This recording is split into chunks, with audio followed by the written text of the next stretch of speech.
Hey y'all, we're gonna have a day today because I did a whole little thing on me making my golden tea, but I didn't press record.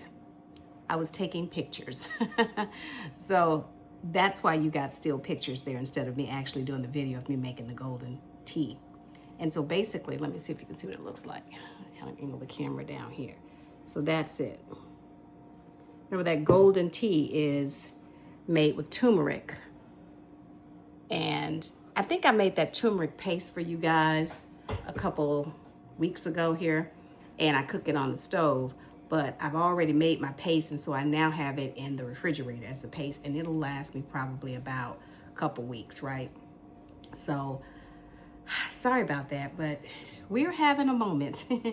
But it's all good. I haven't posted and done a video in quite some time. I've posted, but those were videos that I'd done a couple weeks ago.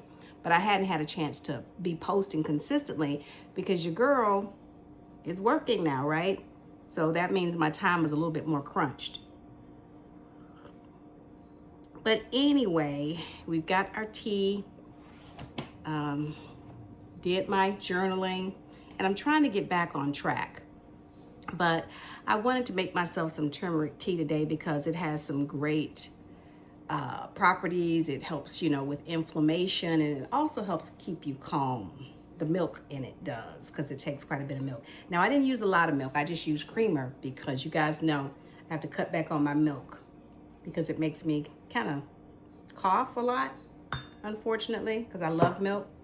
But I needed something comforting today because I wanted to talk about something serious. And I needed something comforting as I did that. But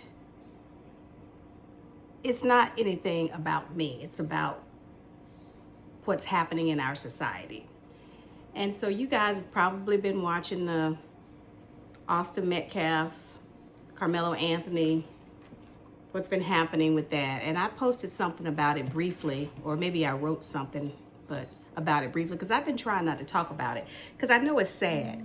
Parents don't want to have to keep turning on the TV and seeing, TikTok videos and YouTube videos about a very tragic thing that's happened in their life. And so I just want to apologize, or rather, share my sympathies for that.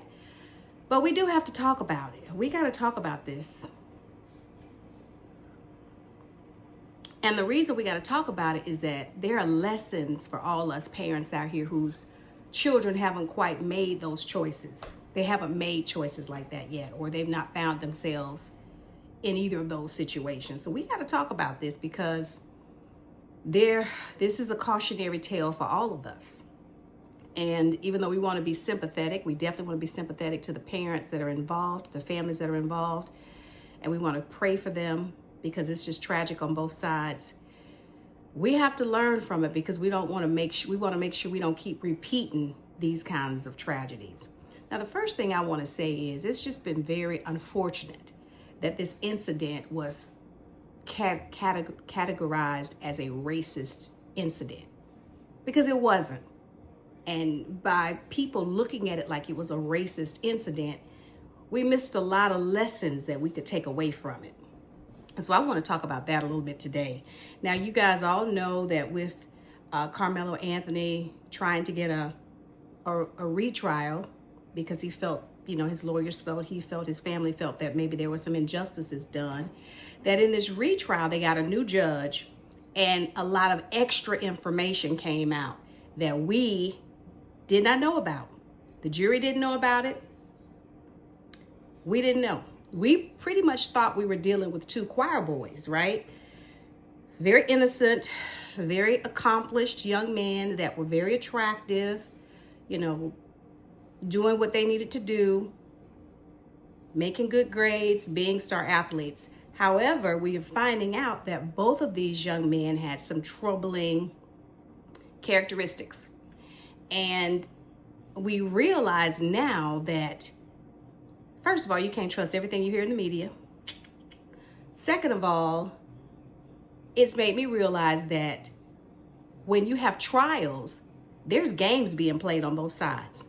So I would imagine that Karmelo Anthony's defense team said, hey, your person has a lot of troubling things about them that make him look like he was an aggressor.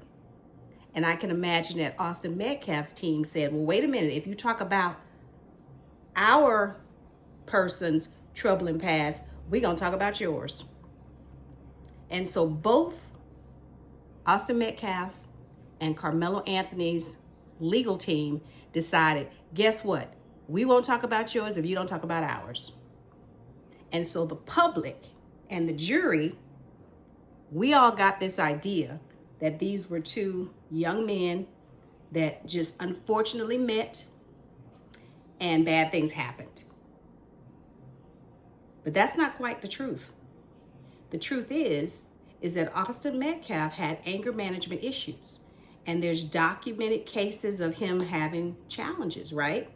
We now know that he did, at least when he was a younger person, maybe 13, 14, I don't know, somewhere in there, he did have racist thoughts because he and I think his brother had done some graffiti and had spray painted some racial slurs towards Black people, for which I think they got caught and they had to, deal with the consequences of that. We also have them talking about some episodes where Austin may have not been able to control his anger and he physically lashed out, maybe against a girl, I think they mentioned, and then that he verbally, lashed out against a teacher, and that he would get so angry maybe doing some of his competitions that he would get kicked out of a game. I don't know if it was a football game or if it was some type of game he got kicked out of. So we have episodes of Austin, saying, hey, when I get mad, and it's hard for me to control it. Now, I think Austin was getting some counseling for that. And I think there may have been a brush with the law where he had been really upset and had done some things and, had to do some type of juvenile detention. Now, that's bad. And I can see why Austin Metcalf's team didn't want that information shared, because it looks like Austin Metcalf could have possibly been the aggressor here. And it looks like from that information, if it had gotten out, that maybe it would have been harder for the jury to see this as anything but self-defense. Like, well, Karmelo Anthony had a reason to be scared. Look at this dude. Look what he did. Look who he was. Look what he thought he did. So, But honey, when we get to Karmelo Anthony, it is equally as troubling. And in my opinion, it perhaps may be more troubling, because these are the things you don't see. It looks like where Austin Metcalf was, at least the public knew. They were trying to deal with it. They were trying to help him manage his anger management issues. And he was getting some help because I think they mentioned something about counseling. Not Karmelo Anthony. He was flying way under the radar. And had it not been for some text messages that have surfaced, that we now have access to, if it wasn't for those text messages, we would not understand the mind of Karmelo Anthony.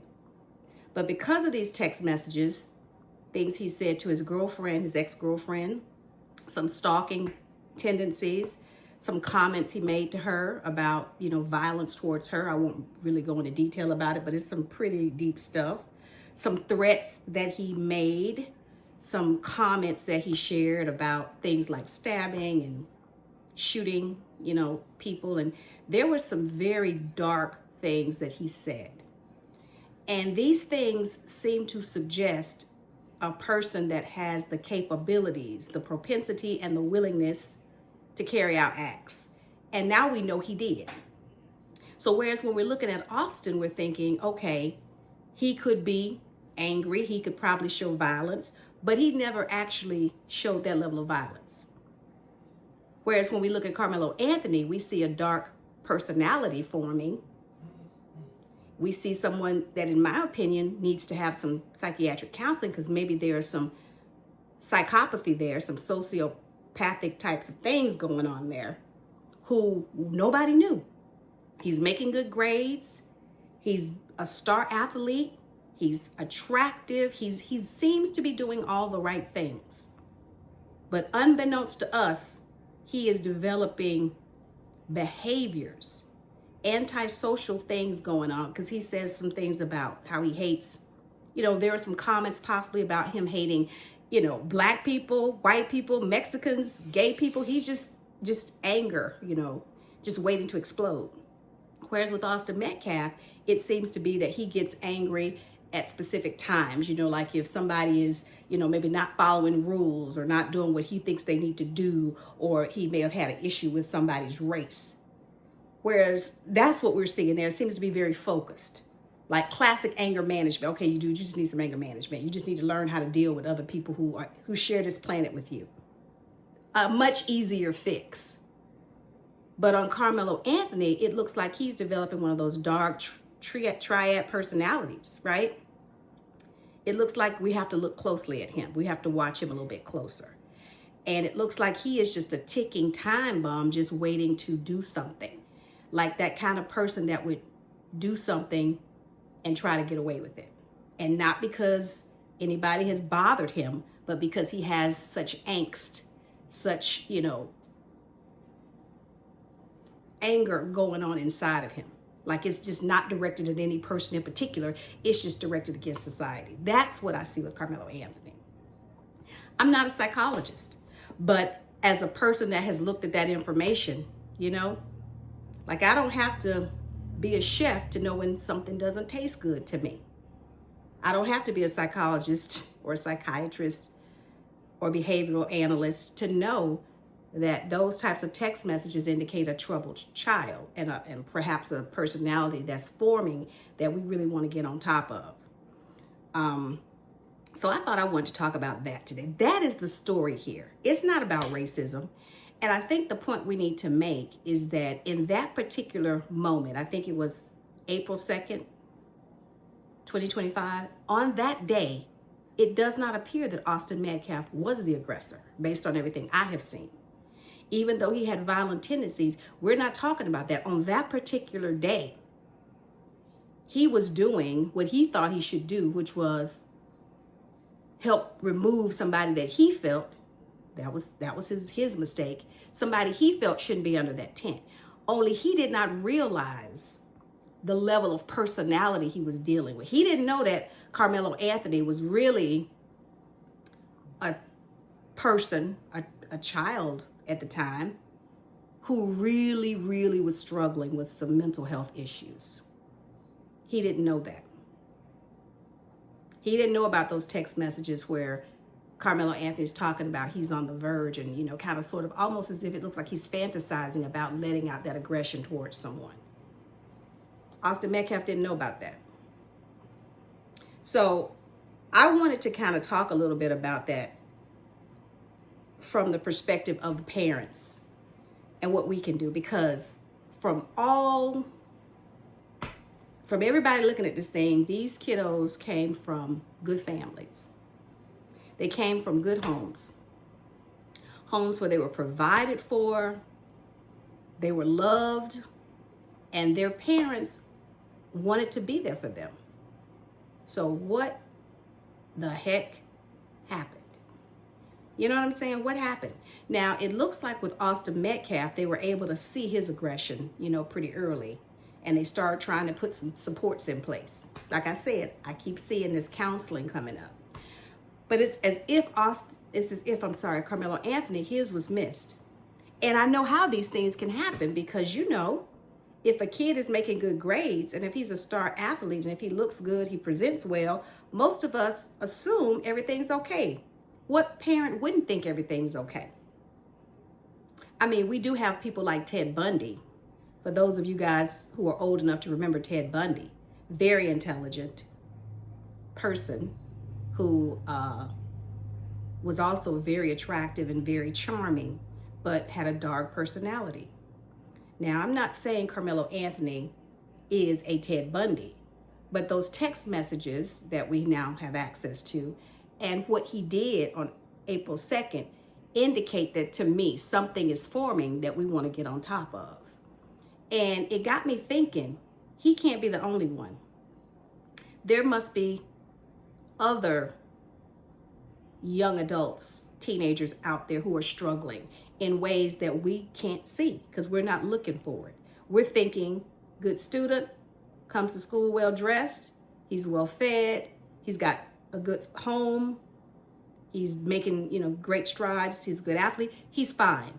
And so we're focusing all of our energy on those students that look like they're obviously troubled, right? We got to rethink that. And we got to look a little deeper. And so I thought about what are some things that the rest of us parents can do? Because we don't just want an incident like this to come along and we just go, oh, well, that's sad. Too bad, too sad. And then we go on about our business. And then it happens again. Kind of like those school shootings, right? We don't really ever talk about the school shooter and what type of medications they're on, and was their medications being properly managed, and were they actually taking them? Because once these kiddos get old enough, they can actually not take stuff, right? They can pretend to be taking their medications. And we don't want them to get off of stuff too quickly because we know there could be consequences for that. But we don't ever analyze it. I just don't want this to be that kind of situation. And I don't want it to be a situation where it gets lost in the sauce because people are talking about racism, when to me this has nothing to do with racism. There was not racism shown that day. So this is not about racism. And I know the comments might get a little upset, but that's okay. This is freedom of the speech. Freedom of speech is America. This incident was not about racism. This is about a child that was not properly diagnosed, who was a walking time bomb that all of them that was missed. I would have probably missed it. That's why I'm having this conversation. I think most of us would have missed this. So no shade to the parents. I think most people would have missed this. No shade to the teachers, no shade to any of the adults or children in his life. The only person that probably had an idea was his ex-girlfriend, and she did the right thing. She reported what she felt was stalking behavior. So I think that we have to start looking a little closer at students when they show deviant behavior. We got to start really asking ourselves the tough questions about their technology use. And I'm a mom. I have young adults who are in their 20s now, so I get it. It's hard to monitor technology and phones and messages and what they're posting and where they're going. And it's really tough. And, at the end of the day, the kiddos are a lot smarter than us with technology, and they can hide things that we can't find. And not all of us are work in the IT department and know how to find all these hidden things on a phone. But we do have to be paying attention to the amount of technology we allow them to have access to and the ages that we allow them to have access to. And I think it's probably a good practice for us to let our children know when they get their technology at the age of 12 or whatever age we're giving them their phones and stuff, let them know, listen, I still have access. I want to be able to go on here and see what you're posting, see what you're texting. Because I guarantee you, these parents had no idea what he was texting. They had no idea. But we have to be able to figure out what our children are saying. Now, we can't always stop them from doing stuff because they'll still go into the little chat rooms and get on there and text and do little stuff, go to the different sites we don't want them to go to. But at least we could tell them, listen, let me tell you what. Here's the consequence if you do that. Here's what's going to happen if you go over there. Here's what's going to happen if you text this kind of stuff. We can have those conversations with them so that they can be aware. You know what? If you do this, I can't protect you if this happens. Here's the consequence of that. If you feel that's the consequence you want in your life, you won't be talking about what college you're going to. Okay? Here are the consequences of what you're doing and what you're texting and where you're going on this with this digital technology. I think that's the first thing. I think we also got to make sure we know our kids' friends. We really got to be nosy and not assume that they're making good choices. We got to pay attention when they leave the house and when they come back to the house. We got to sniff. Do we smell alcohol? Do we smell marijuana? What's going on? Are they upset with their girlfriend? Did they have a breakup with their boyfriend? If there's any medication in your home, count the pills you got. Are there any missing? We got to really get back on top of those things and sort of make sure that we are monitoring our older children because things can go under the radar. Yeah, so I guess that's all I had to say today. And this video is getting kind of long, but yeah, check back in. Dig. Looking back over my my sons, I should have done more digging as well. And I'm just fortunate that nothing super crazy happened or has happened. And I can think of times when I didn't really do my due diligence. So this is like a soft warning for those parents who have kiddos that are like 12, 17, pretty much between those ages. Do your due diligence. Don't just assume that things are okay. Ask to see the cell phones. Do a history on where they're going on their websites. Figure out who they're hanging out with. Know their girlfriends and their boyfriends. Ask the girlfriends and the boyfriends if they're okay, how things are going, to see if your child is showing negative behaviors to their significant other. And hopefully we can catch things like that and give our kiddos the help and support they need so they don't have to spiral, you know? And again, this is no shade to the parents because, like I said, many of us would have missed that. Many of us would have missed it. All right, I'm going to get out of here. That's all I got. I know this is a bit sobering conversation, but you know what? Sometimes we got to have them. We're family. We got to have them sometimes, all right? I'll talk to you later. Bye.